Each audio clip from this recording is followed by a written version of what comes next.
fine bore tubes are used for feeding and the large bore tubes for drainage of gastric contents. Lubricating jelly. A flashlight or torch. Water. If the patient is conscious and allowed oral intake, sipping water can help with insertion of the tube.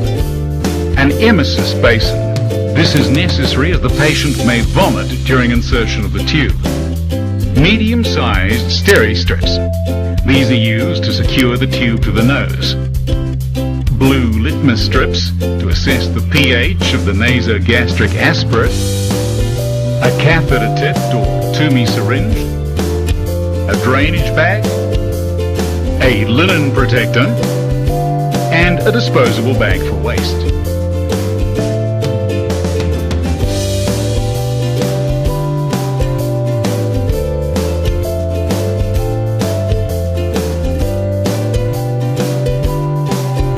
Each tube is measured against the person to determine the approximate length to be inserted by measuring the tube from the tip of the person's nose to their earlobe and from there to the xiphoid process of the sternum.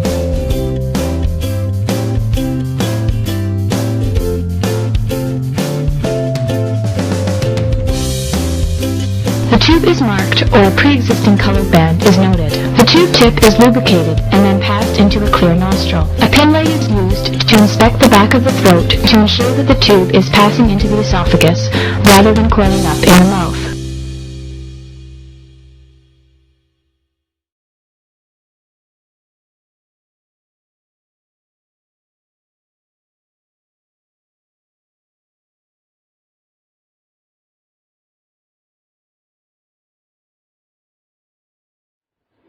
About any previous nasal surgery or trauma or difficulty in breathing through a particular nostril.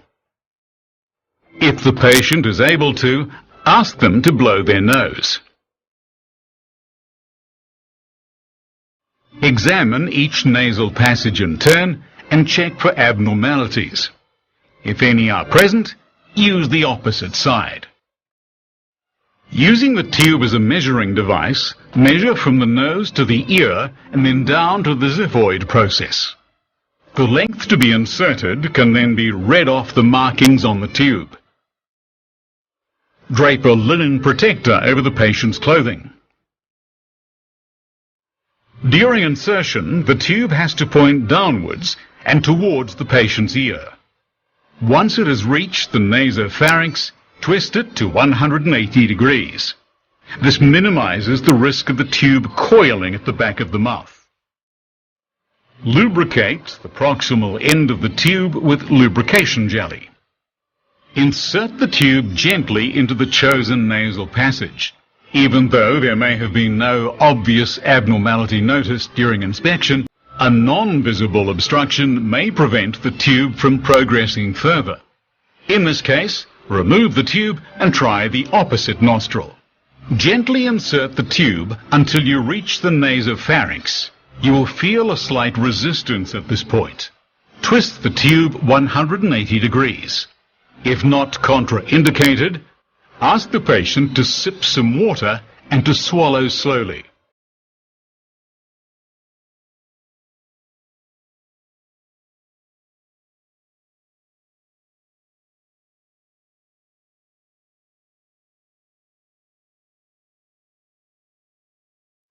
Continue to insert the tube until the predetermined length has been reached.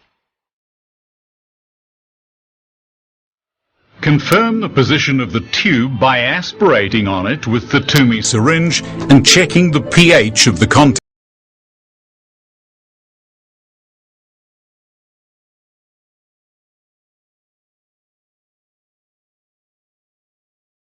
The content should turn the blue litmus strip red.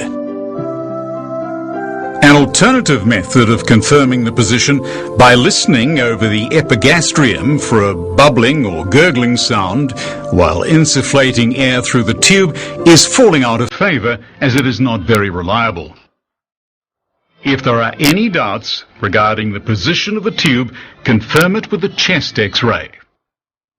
Use the steri strips to attach the tube to the nose by applying one end to the nose and wrapping the other end around the tube.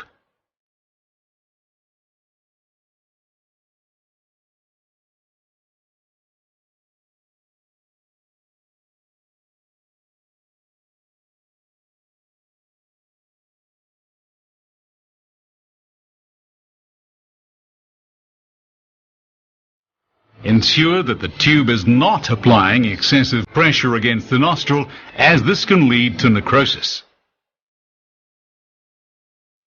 Attach the bag to the tube and allow for free drainage.